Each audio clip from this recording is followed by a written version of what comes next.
Hi hello welcome to my channel. ఇవాళ 2వ శ్రావణ శుక్రవారం సందర్భంగా మనము శ్రీ కనకమహాలక్ష్మి దేవాలయం బురుజుపేట విశాఖపట్నంలో ఉన్న ఈ దివ్యక్షేత్రం గురించిన కొన్ని విశేషాలు తెలుసుకుందాము.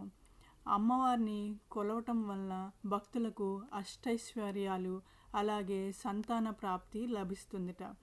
మరి అమ్మవారు కోరికల వరాల జల్లు కురిపిస్తుందిట.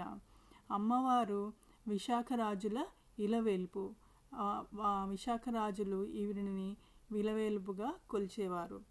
అమ్మవారు మరి భక్తుల కొంగు బంగారమై భక్తులకి వరాల జల్లు అలాగే కోరికలను తీరుస్తోంది. అమ్మవారికి గురువారం అత్యంత ప్రీతికరమైన రోజు. అమ్మవారి విగ్రహం పైన పైకప్పు ఉండదుట.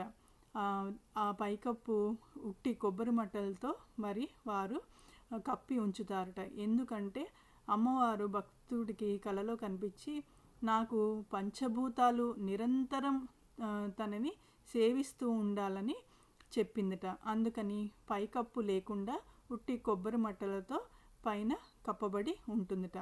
అమ్మవారిని ప్రతి ఒక్క భక్తుడు మరి కుంకుమార్చన చేసి అలాగే భక్తురాలు తమ కోరికలు తీర్చుకుంటారు. తాము కొనుక్కున్న బంగారాన్ని అమ్మవారికి ధరింపజేసి అలాగే తాము ఇవ్వదలిచిన వస్త్రాలను అమ్మవారికి ఇచ్చి అలాగే తమకి కలిగిన సంతానాన్ని అమ్మవారి దగ్గరికి తీసుకొచ్చి మరి వాళ్ళ భక్తిని ప్రేమని చాటుకుంటారు.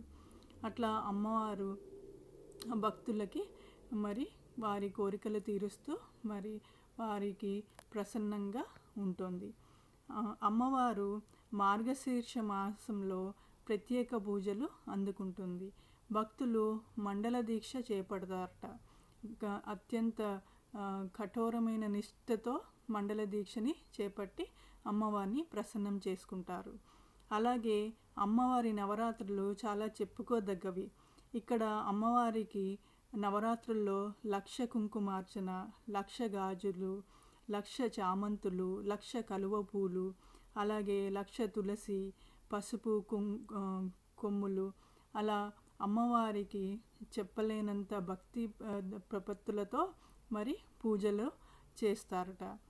మరి మీరు ఈ ఇమేజ్లో చూడొచ్చు, అమ్మవారికి 1,00,000 గాజులతో అలంకరణ చేయటం జరిగింది. అయితే అమ్మవారి ఆశీస్సులు మనందరికీ ఉండాలని కోరుకుంటూ సెలవు తీసుకుంటున్నాను. Thank you. Bye bye.